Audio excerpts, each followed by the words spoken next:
Mónica Gutiérrez Méndez Fernanda, Linares Torres Diego, Orihuela Navarrete Casí y su servidora Lagunes Rodríguez Jaren. Nuestro tema a exponer es sobre el agua.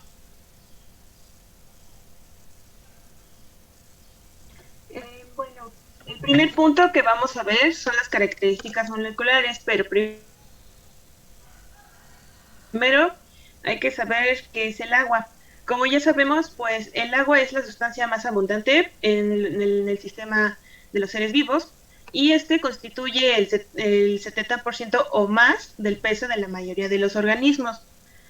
Y bueno, sin duda, es uno de los organismos vivos que aparecieron en un entorno acuoso y en el transcurso de la evolución ha sido modelado por las propiedades del medio acuoso que inició la vida. Eh, el agua tiene una estructura molecular simple. Las moléculas de agua está compuesta por dos átomos de hidrógeno, uno de oxígeno y están unidos por un enlace covalente. Los dos átomos de hidrógeno y el de oxígeno se unen compartiendo electrones y su fórmula es H2O. La que sigue, por favor. Bueno, aquí se puede apreciar cómo es la molécula. El que está la bolita roja, pues es el oxígeno y las dos bolitas blancas, pues es el hidrógeno. Eh, el agua molecular, el agua como molécula polar. Bueno, el agua o H2O es polar debido a que la forma doblada de la molécula eh, forma la forma significa que a mayor parte de la carga negativa del oxígeno y del lado de la molécula y la carga positiva de los átomos de hidrógeno está en el otro lado de la molécula. Esta polaridad es responsable de muchas de las propiedades características del agua, en las cuales incluye parte de su reactividad química y sus puntos de fusión y ebullición y su capacidad de actuar como disolvente, universal para solutos iónicos y polares, entre otras. Bueno, es decir, no, es una consecuencia directa de la polaridad de sus enlaces, así como de la geometría molecular. Y bueno, tenemos qué son los tipos de enlaces. Bueno, los enlaces químicos son la fuerza que mantienen unidos a los átomos para formar las moléculas. Hay tres tipos de enlaces entre átomos, el cual es enlace metálico, iónico y covalente. Este se va a dividir en no polar, polar, simple, doble y triple. Y también hay sistema negativo. La que sigue, por favor. Y bueno, ¿qué es un enlace metálico? Esta es la unión de metales. Se forma con los electrones libres de dos elementos metálicos. También se genera una nube electrónica o mar de electrones, que es esta como rosita que se ve aquí. Y pues los metales son un conjunto de iones positivos que se encuentran ordenadamente colocados en un mar de electrones libres. Bueno, en donde existen tantos electrones como iones de tal forma que existe neutralidad eléctrica, en un conjunto, por ejemplo, como aquí se ve el sodio metálico, es un conjunto de iones de sodio que tienen carga positiva, como se ve, ya que perdieron electrones y sus electrones se encuentran uniformemente distribuidos alrededor de los cationes. De este modo, pues se genera una neutralidad eléctrica, lo cual la nube electrónica es la responsable de la mayoría de las características de los metales. La que siga, por favor.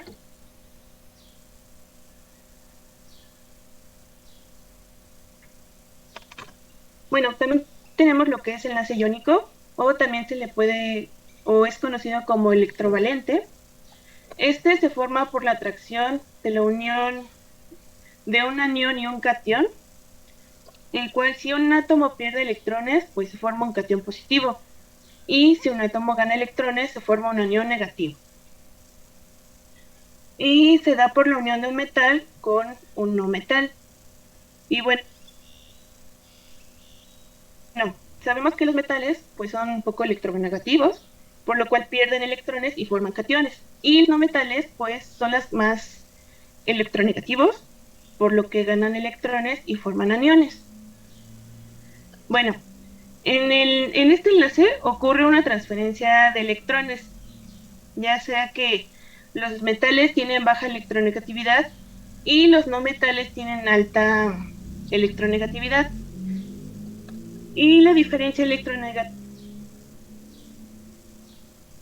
es elevada, y esto, como vemos, es en beta X, si es mayor a 1.7, pues es un enlace iónico. Esto lo vamos a ver un poquito más adelante para que se pueda entender cómo se puede sacar el diferente tipo de enlace.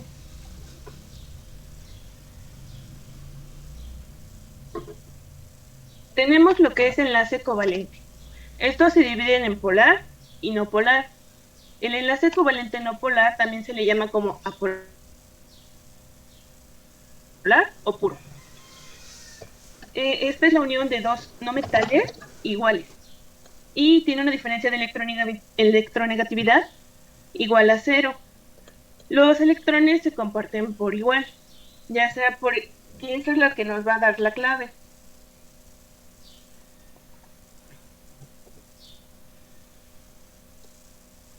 Ahora, también tenemos el enlace covalente polar.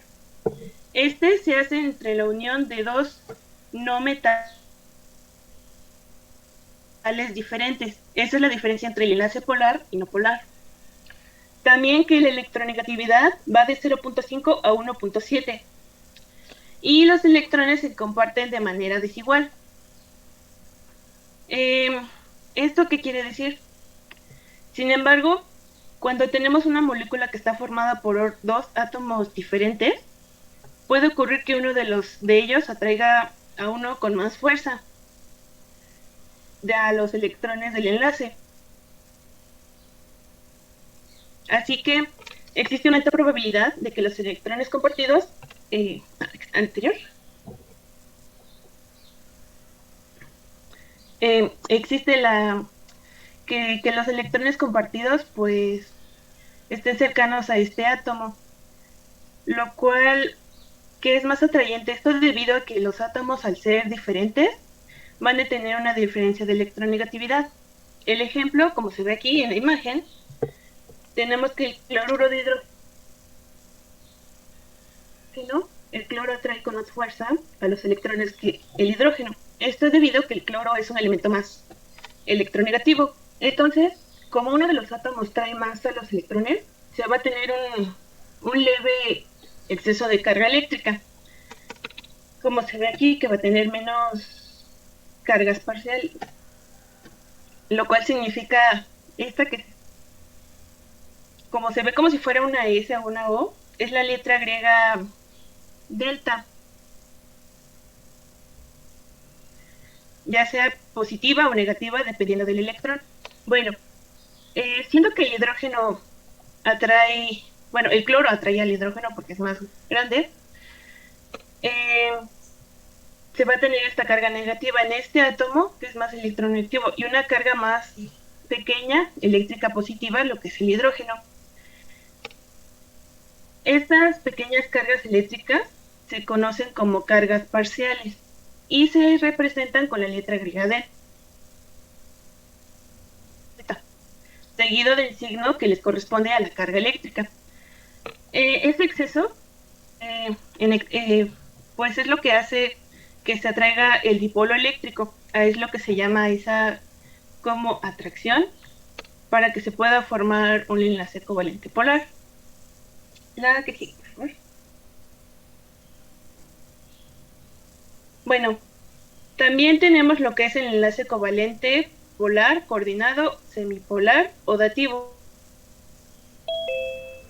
Eso también se le puede llamar así. Es uno de los átomos aporta el par de electrones y también tiene una diferencia de electronegatividad de 0.5 a 1.7. Los electrones se comparten de manera desigual. Es decir, aquí tenemos como ejemplo X y Y, Al que tiene más electrones se le va a llamar donador y al que casi no tiene electrones se le va a llamar aceptor. Bueno, por ejemplo, la molécula de amoníaco está formada por un nitrógeno y 3 hidrógenos unidos químicamente por medio de enlaces covalentes de tipo polar, ya que el nitrógeno, al estar en el grupo 5A, posee 5 electrones de valencia, mientras que el hidrógeno se encuentra en el grupo 1A. ¿Qué quiere decir? Pues nada más tiene un electrón. Entonces, en este caso tenemos 3 enlaces covalentes de tipo polar, ya que cada unión se está dando por un electrón de hidrógeno y un electrón de nitrógeno. Se observa, o bueno, como podemos ver, que el nitrógeno tiene 2 electrones que no están unidos a otro elemento, por lo que este nitrógeno puede aportar esos 2 electrones para formar un cuarto, que en este caso se une con un protón. Entonces se va a tener una cuarta unión en donde los 2 electrones que están formando un enlace químico son aportados directamente por el nitrógeno.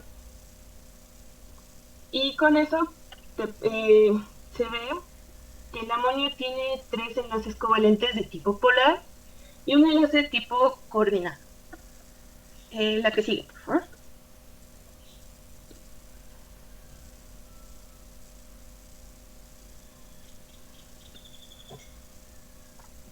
Bueno, ¿cómo vamos a hacer la predicción del tipo de enlace?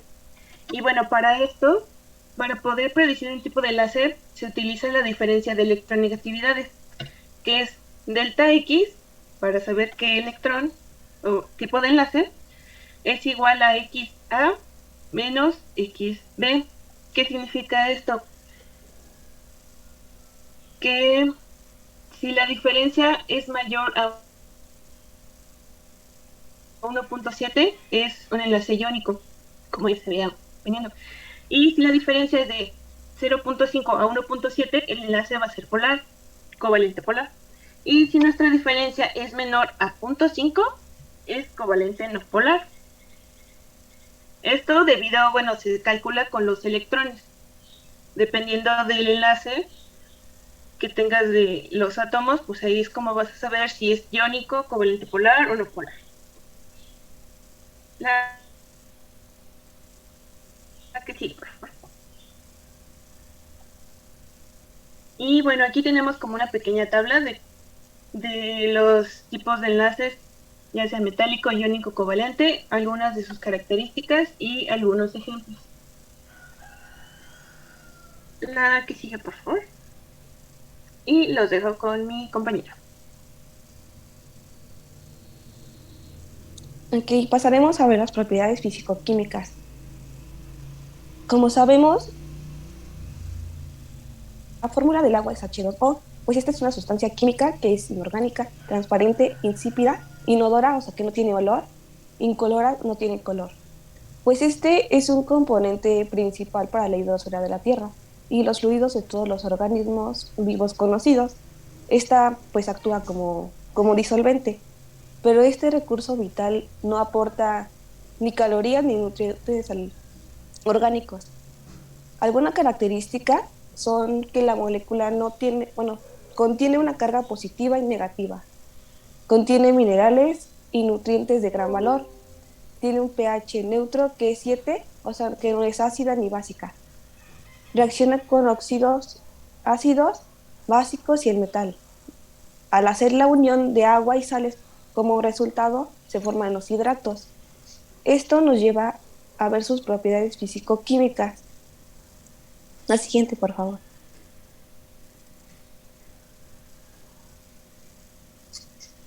Nos lleva a la primera, que sería la elevada constante dieléctrica. Esto permite que la disociación de la mayoría de las sales inorgánicas en su seno permite que las disoluciones puedan conducir electricidad. En el calor específico y calor de vaporización elevados, Esto hace que el calor liberado en reacciones bioquímicas exotérmicas sea fácilmente absorbido o eliminado, ya sea por una pequeña variación de la temperatura del individuo. Por ejemplo, la acción del disolvente. El agua es el líquido que pues más sustancias disuelve. Esta contiene la capacidad para formar puentes de hidrógeno con otras sustancias y se disuelven cuando interaccionan con las moléculas polares del agua.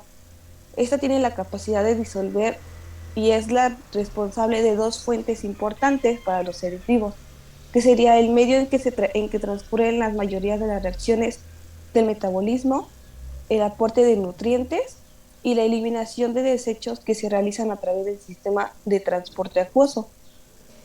La elevada fuerza de adhesión sería de nuevo los puentes de hidrógeno del agua que son los responsables. Esta establece que en otros y en otras moléculas polares, junto con la cohesión de capilaridad, que sea la ascensión de la savia bruta desde las raíces hasta las hojas. Por ejemplo, las moléculas de agua en la superficie, que es la interfaz entre el agua y el aire, formarán puentes de hidrógeno con sus vecinas, al igual que las moléculas que se encuentran a mayor profundidad en el líquido. Pero estas expuestas al aire por uno de sus lados, menos moléculas de aguas con las cuales unirse y los enlaces formados entre ellas serán más fuertes.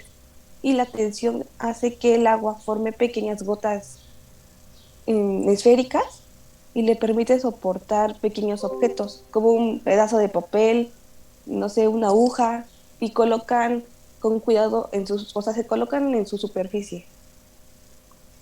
La siguiente, por favor.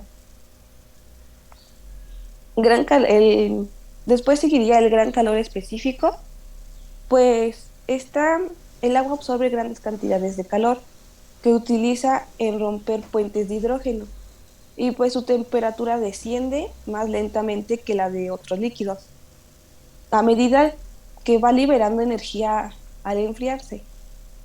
Pues esta propiedad nos permite al citoplasma acuoso servir de protección para las moléculas orgánicas en los cambios bruscos de temperatura. El elevado calor de vaporización, a 20 grados se precisan 540 calorías. Esto hace que para evaporar 1 gramo de agua, lo que da idea de la energía necesaria para romper los puentes de hidrógeno establecidos entre las moléculas del agua líquida, para así poder dotar moléculas de energía cinética suficientes para abandonar la fase líquida y pasar al estado de vapor. La siguiente, por favor. La elevada constante dieléctrica. Por tener moléculas dipolares, el agua es un medio de disolvente, como habíamos dicho, de compuestos iónicos, que serían como las sales minerales, y de compuestos covalentes polares, como los glúcidos.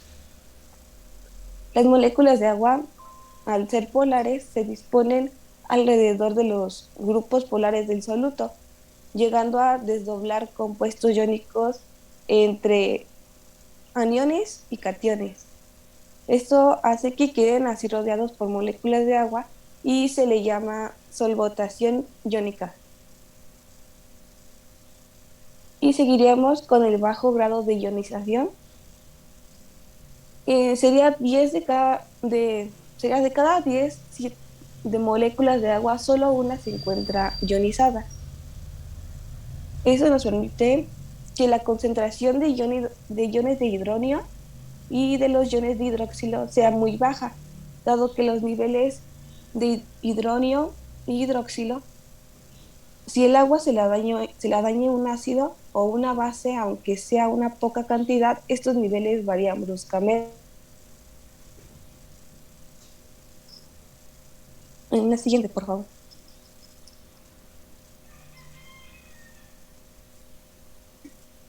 Bueno, ahora vamos a hablar sobre los estados de agregación del agua.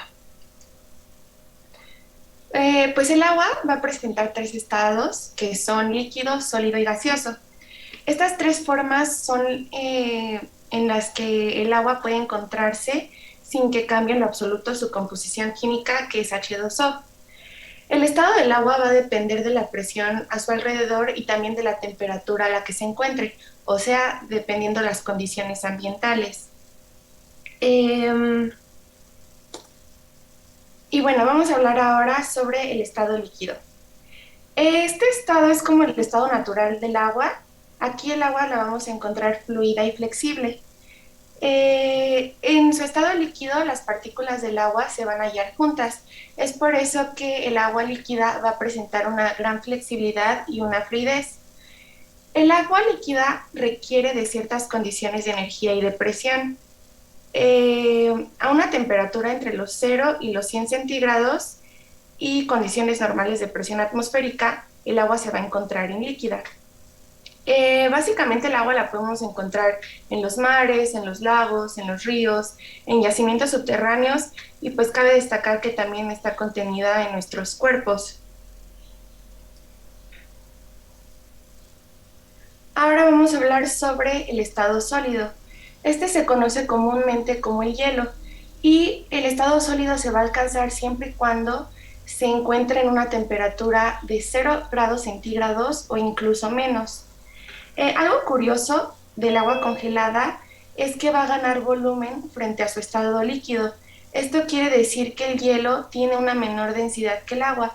Es por eso que cuando echamos el hielo al agua, este flota.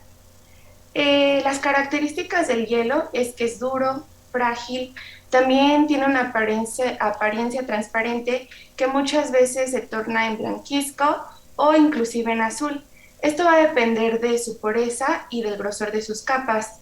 Y también en ciertas condiciones puede llegar a un estado semisólido, o sea, puede quedarse como la nieve, que ni es líquida ni es sólida.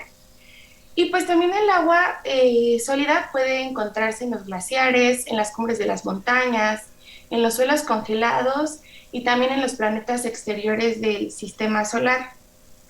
También así lo podemos encontrar en los congeladores pues, de nuestros hogares. Y por último tenemos el estado gaseoso. Este se conoce como vapor o vapor de agua y es un componente bastante usual de la atmósfera. Está presente en cada exhalación que damos. Cuando hay condiciones de poca presión o que hay muchísima temperatura, el agua se evapora y es por eso que tiende a ascender, o sea, a subir. Esto es porque el vapor es menos denso que el aire. El cambio del estado gaseoso se va a dar siempre y cuando esté en los 100 grados centígrados. El agua gaseosa pues compone las nubes en el cielo, pues está en el aire que respiramos, como ya lo mencioné anteriormente, en las exhalaciones, y también la podemos ver en las neblinas cuando hay días fríos o días de humedad. Y pues otro ejemplo sería cuando ponemos una olla de agua a hervir, pues vemos que sale el vapor. Después tenemos el ciclo hidrológico. Aquí les puse un esquema. El ciclo hidrológico también se le conoce pues como el ciclo del agua y este es un circuito de transformaciones que el agua experimenta en el planeta porque pasa por sus tres estados. Gana o pierde temperatura dependiendo el lugar donde se encuentre. Este es un circuito bastante complejo ya que involucra la atmósfera, los océanos, los ríos, los lagos, los depósitos de hielo en las montañas o en los polos. Y gracias a este ciclo se mantiene estable la temperatura del planeta. También se llegan a hidratar las regiones secas y conserva un equilibrio climático. Y bueno, gracias al ciclo hidrológico se dan los cambios de estado del agua. Pues como ya vimos, el agua puede cambiar de un estado a otro. Esto básicamente va a ser variando sus condiciones de temperatura. Entonces vamos a hablar de estos cambios. El primero es la condensación. Esta es la transformación del gaseoso a líquido por pérdida de calor. Un claro ejemplo es cuando nos bañamos, porque normalmente nos bañamos con agua caliente. Entonces el vapor del agua se condensa sobre el espejo y posteriormente vemos que ese vaporcito se hace líquido. Después tenemos la congelación, que es la transformación de líquido a sólido. Esto se da porque la temperatura desciende por debajo de los 0 centígrados. Aquí el agua se solidifica y es así como produce el hielo. Un ejemplo es lo que ocurre en nuestros congeladores. Aquí pues vemos la foto, es la verdura, si la metes al congelador pues obviamente se congela y de hecho le quedan como estas capitas de hielo que se ven como blanquitas. Después tenemos el derretimiento, que aquí va a ser la transformación del agua sólida a líquida. Esto es porque hace muchísimo calor y porque las temperaturas son muy elevadas. Este proceso es bastante cotidiano en nuestras vidas. Lo podemos ver cuando agregamos hielo a un vaso de agua, vemos cómo se derrite. Otro ejemplo sería, pues aquí en la foto, cómo se derriten los glaciares. Esto es debido al calentamiento global, pues que causa el cambio climático y pues todas esas cosas. Después tenemos la sublimación. Este es el proceso de transformación del gaseoso a sólido, o sea, de vapor a hielo. Para que este proceso ocurra, pues se requieren condiciones de temperatura y también de presión bastante específicas. Es por eso que este proceso se da en la cumbre de las montañas, o otro ejemplo podría ser en las sequías de la Antártida, ya que ahí el agua en estado líquido no existe. Y después tenemos la sublimación inversa, que es la transformación de un sólido directamente a un gas, o sea, del hielo al vapor. Este proceso se puede presenciar en ambientes bastante secos, pues un ejemplo podría ser la tundra polar o igual la cumbre de las montañas, porque como ahí aumenta mucho la radiación solar, el hielo se empieza a sublimar a gas, no pasa por una etapa líquida. Y pues aquí un video sobre pues los 3 estados del agua.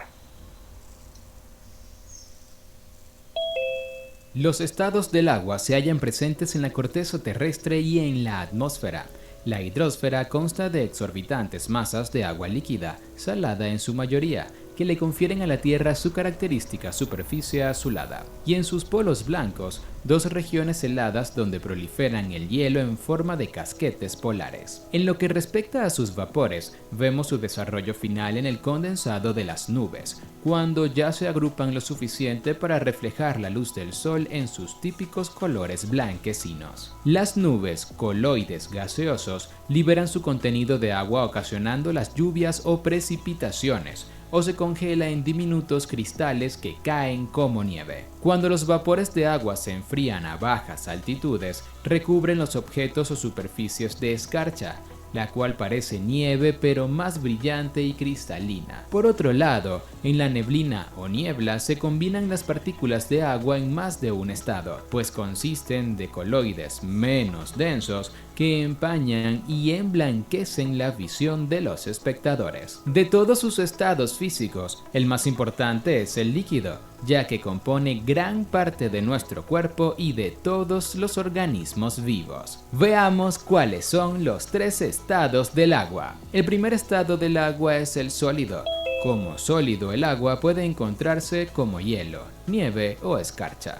Hielo. La fórmula química del agua es H2O y su molécula puede escribirse como HOH, cuya geometría es angular, tipo boomerang, capaz de formar 3 puentes de hidrógeno en el estado líquido. Mientras, cuando desciende la temperatura y se enfría el agua, sus moléculas adoptan 4 de tales puentes, lo cual origina un ordenamiento espacial específico y repetitivo, un cristal de agua. A este cristal se le conoce popularmente como hielo.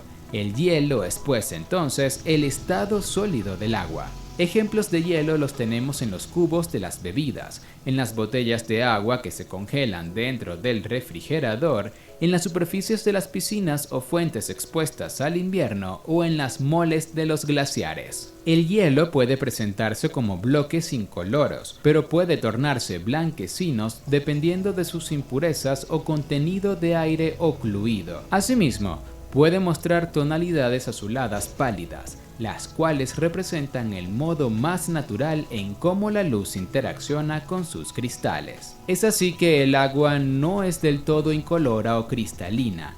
Tiene un casi imperceptible color azul. Este color se intensifica de acuerdo a la concentración y compactación de las moléculas de agua irradiadas por la luz. Nieve. La nieve también es hielo, pero cuyos cristales son más pequeños ya que se formaron a partir de las gotas microscópicas de agua, congeladas y suspendidas en las nubes.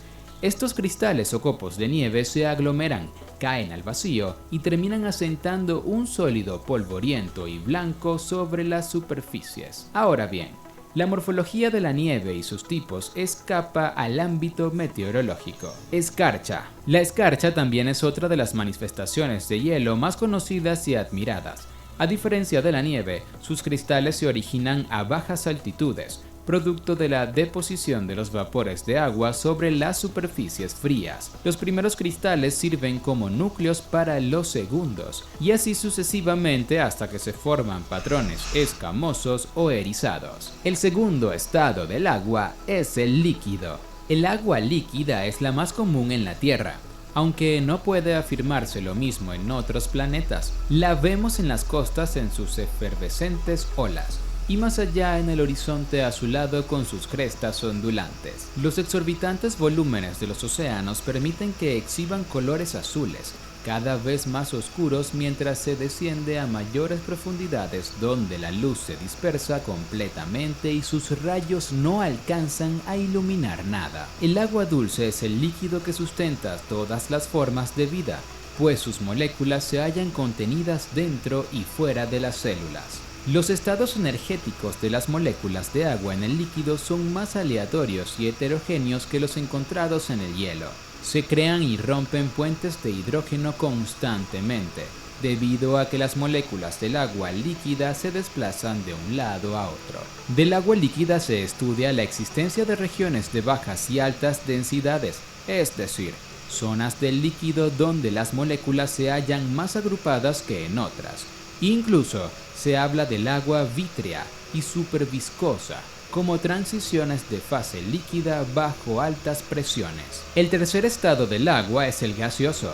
Por ejemplo, en las aguas termales o géiseres se puede apreciar los vapores de agua. El agua, cuando se evapora, sus moléculas H2O pasan al estado gaseoso o fase de vapor, vapor de agua. Estos vapores son incoloros, pero si su concentración es alta pueden apreciarse como un humo blanco, característico cuando se hierve en calderos con agua, en aguas termales o en los chorros hirvientes de los géiseres. Una vez los vapores de agua ascienden al cielo, comienzan a enfriarse, comenzando a formarse microscópicas gotas de agua que permanecen suspendidas en el aire. El conjunto de todas ellas se conoce como nubes, con el tamaño suficiente para reflejar todos los colores de la luz del sol y mezcladas con otras partículas presentes en la atmósfera. Otros estados del agua. Si se calienta un hielo, se originará agua líquida, y esta a su vez vapor de agua. Esto es así a la presión atmosférica. Sin embargo, dicha presión puede manipularse al igual que la temperatura para someter al agua a condiciones hostiles, como las habidas en el cosmos, en especial en el interior de los planetas helados tales como Urano y Neptuno.